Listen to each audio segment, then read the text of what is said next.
everyone. This morning, I am going to be doing a first listen to a Paul Simon song, meaning the Simon from Simon and Garfunkel after Simon and Garfunkel. And this song is called Diamonds on the Soles of Her Shoes. Well, I just have a little paragraph to read and then we'll go right to listening. Diamonds on the Soles of Her Shoes is a song from Simon's fourth single from his seventh studio album, Graceland, from 1986. It was written when Simon went to South Africa. While he was there, he gathered various music from locals. Cashbox called Diamonds on the Soles of Her Shoes a sweet, ethnic, and graceful tune, and said that Simon's loaded lyrical political blast is laced unsuspectingly across the song by its placid melody.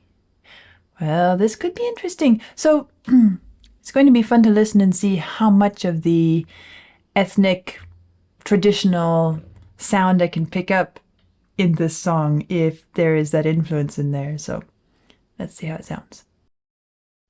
Awa awa awujwayelekile kanjani kodwa ezinsukwini zanamhlanje awa sibona kwenzeka kanjani awa amantombazane ayazo. She's a rich girl, she don't try to hide it. Diamonds on the soles of her shoes. He's a poor boy, empty as a pocket with nothing to lose. Sing ta-na-na, ta-na-na-na. She got diamonds on the soles of her shoes. Ta-na-na, ta-na-na-na. She got diamonds on the soles of her shoes. Diamonds on the soles of her shoes. Diamonds on the soles of her shoes. Diamonds on the soles of her shoes. Diamonds on the soles of her shoes.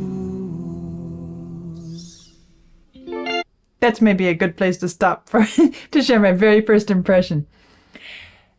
That's beautiful to my ears. Well, of course, there's the blend of voices, there's the lovely rippling rhythm of the music. You do have that traditional African feel with there's even some African language put in there, and I don't know which African language, because of course Africa is a whole continent and this is from South Africa. Anyway, but I love that feeling, and it feels, I have a few times in my life had the privilege of singing in a choir which was presenting a song with, again, African influences, and there's always this feeling of it just gets you wanting to move and sway with it. It's as if, and this has always been a puzzle to me, because we don't normally think of Africa as a forested continent with tall pine or evergreen forests, but somehow it always makes me feel as if I'm standing in a forest full of trees and the wind is blowing and they start moving together, and there's this ebb and flow and this ripple of it that is just incredibly moving, both emotionally and physically, both. But it's a beautiful thing, and it's a beautiful experience to participate in making music with that kind of set of overtones to it. So I can't help but love the opening of this one. Let's see what happens after this wonderful a cappella section. On the soles of her shoes.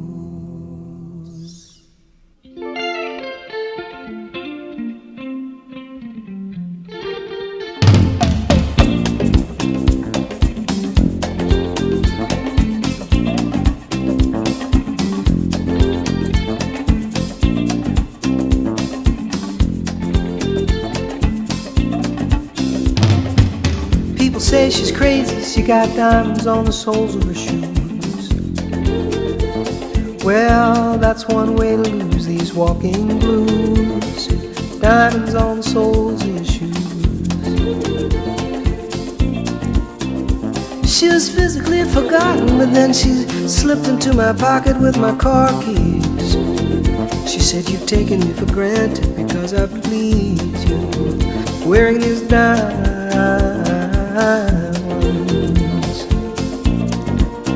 And I could say, ooh,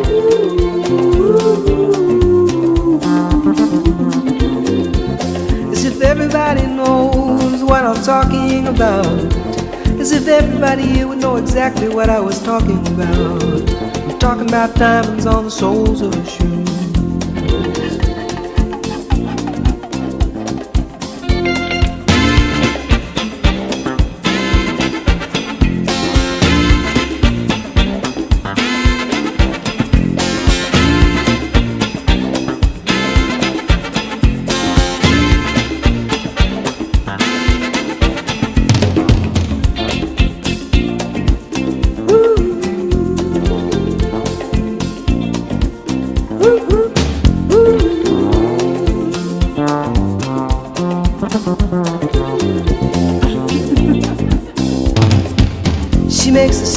I love the activity in the bass line and this sort of counter melody that's happening along with the voice. And I noticed it a little bit ago when in that verse and there was this, I think it was guitar.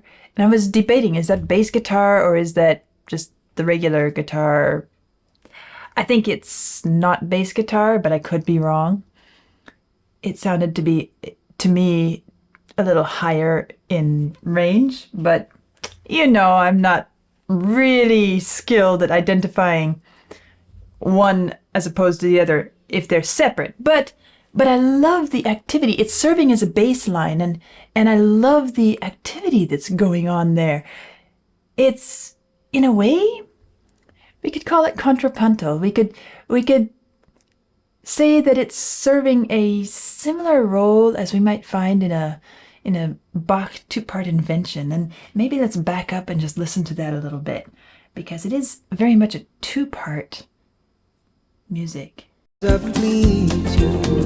Wearing these diamonds.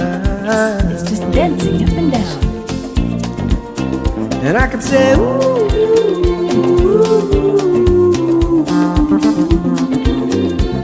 as if everybody knows what I'm talking about, as if everybody here would know exactly what I was talking about. I'm talking about diamonds on the soles of her shoes.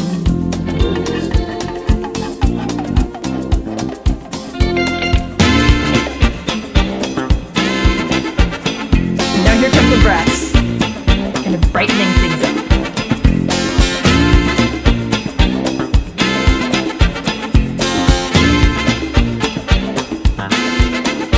It could be bass. Actually, it could be bass. It might not even be guitar at all. Here it sounds more like trombone to me. She makes the sign of a teaspoon, he makes the sign of a wave. The poor boy changes clothes and he puts on aftershave to compensate for his ordinary shoes. And she said, honey, take me dancing, but they ended up by sleeping in a doorway by the bodegas and the lights on over Broadway, wearing diamonds on the soles of their shoes. And I could say, ooh, and everybody here would know what I was talking about. I mean, everybody here would know exactly what I was talking about. I'm talking about diamonds.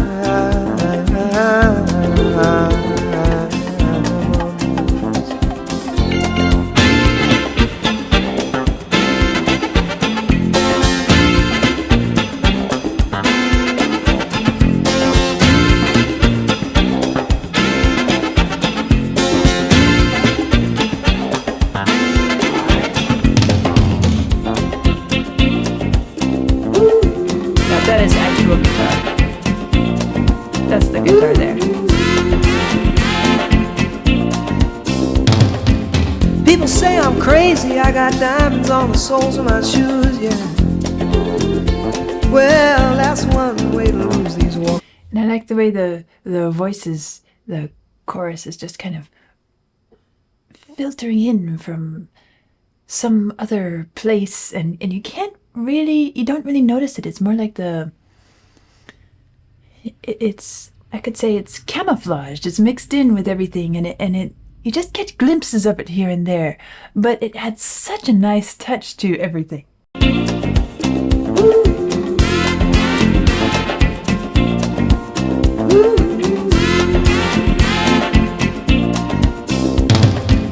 People say I'm crazy, I got diamonds on the soles of my shoes, yeah. Well, that's one way to lose these walking blues. Diamonds on the soles of my shoes. Ta-na-na-na, ta-na-na-na, ta-na-na-na, ta-na-na-na, ta-na-na-na, ta-na-na-na.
So yes, I'm changing my opinion. That is neither guitar nor bass guitar. It is a brass instrument, and I'm tending towards trombone, although it could even be something different, but I'm just going to make a trombone guess today. What a lovely piece of music this is. And as I'm comparing it to what I know of Simon and Garfunkel, there is a common denominator between those and this one, and that is what I would call a musical effortlessness. There's a quality of effortlessness about both Simon and Garfunkel's music and now Paul Simon's music. And that makes me think maybe he had a lot to do with that element within the Simon and Garfunkel team. It just flows. It doesn't matter whether it's a folk song, American-based folk music. It doesn't matter whether it's in a strict 4/4 time or if it has more complex rhythms. It doesn't matter if it's syncopated. It doesn't matter whether it has African drums or something else. There is this pervasive quality of effortlessness, absolute ease and freedom, which is one of the things that I think makes their music and now his music so pleasing, so satisfying, so delightful to listen to. And it's all throughout this piece of music. I'm now curious to know whether he ever wrote a piece of music that doesn't have this quality of just effortless motion.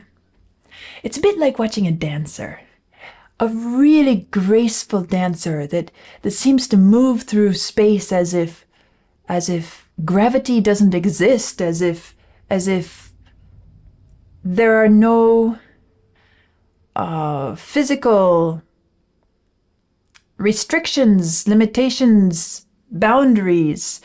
They find a way of working within and around and with those boundaries and those natural restrictions and inhibitions that music has, the physical body has, gravity imposes, if we're talking about dancing. And they find a way to work with it so that it becomes not a barrier, not a boundary which is restrictive, but rather something which is such a part of the fabric of the movement of the music that it becomes, we forget that such boundaries exist. It's I don't know if this analogy really makes sense, but it's kind of like the way a snake moves through the grass. You don't even realize that the grass is there to impede the travel. It just flows so smoothly. And again, this idea of effortlessness and ease. That's what strikes me about this. It's a fun piece. It has fabulous rhythms. And I love that. But that is the quality that is standing out to me that I'm beginning to pick up in all of Paul Simon's work that I've heard to date. Well, we might ask the question, what does it take to write a piece of music with this effortless quality? And as tantalizing a question as that is, and as inevitable the question is, at the same time, it's really difficult to nail it down. It's kind of like saying, well, back to this snake analogy. What does it take for a snake to move through the grass like that? It's just what it is. It's built that way, and it has the sensibilities and the instincts and the capabilities, physical capabilities to do so. And it's kind of like that with a musician. I mean, yes, there are technical elements that we can say, he's really good at this, he's really good at this. One thing I notice about Simon and Garfunkel, and now this song, Paul Simon Alone, is the way he sings, the way the voice just rides the waves and glides through the music. And now kind of bringing in the African element, because we can all hear that. I mean, it's there, and with a musician of this caliber, I wouldn't expect it not to be. If he's been to South Africa and he's been collecting and gathering music from the locals, it's bound to be here. I don't know how much this is built off of a specific South African song and how much of it is just inspired by the music he heard there. It doesn't matter really, although it's kind of a curiosity question I'd love to know. But it makes me think of the way that I know many classical musicians have been inspired by and have gathered folk music from various parts of the world throughout history, and it always enlivens the musical tradition. It kind of brings in a breath of fresh air, and it's always fascinating to see how they utilize those influences. How much do they simply pick up and use as it is, and how much do they handle and manipulate and reshape? But you can hear the influences, and it's a delight. And this piece of music, I would say, is an utter delight to listen to. For me, I love it.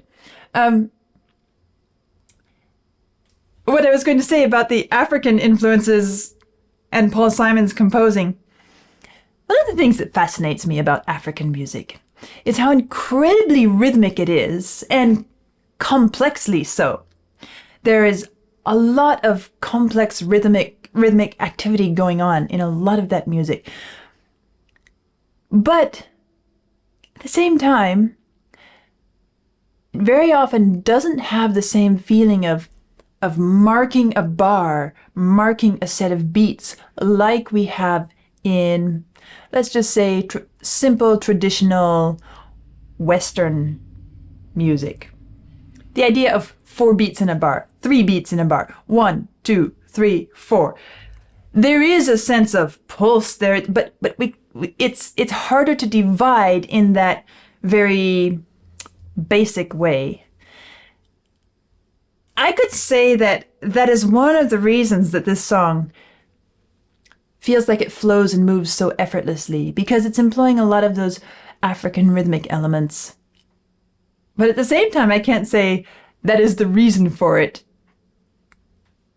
solely, because clearly with Simon and Garfunkel, they're handling simple 3/4/4/4 material, and it still has this flow of effortlessness. So it's this wonderful combination of elements here.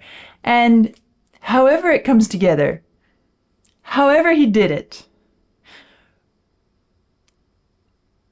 it is a delight to hear, and I enjoy this one very much. I suppose it will be one that goes on my playlist, just because it's one of those, if I wake up in the morning and I really don't feel like getting the day going, well, turn this on and you'd have a hard time sitting still. Pretty soon, the day would be going just very actively. That is my first listen to Diamonds on the Soles of Her Shoes by Paul Simon of Simon and Garfunkel, after Simon and Garfunkel. And a lot of fun. I'm looking forward to what comes next. I'll see you soon.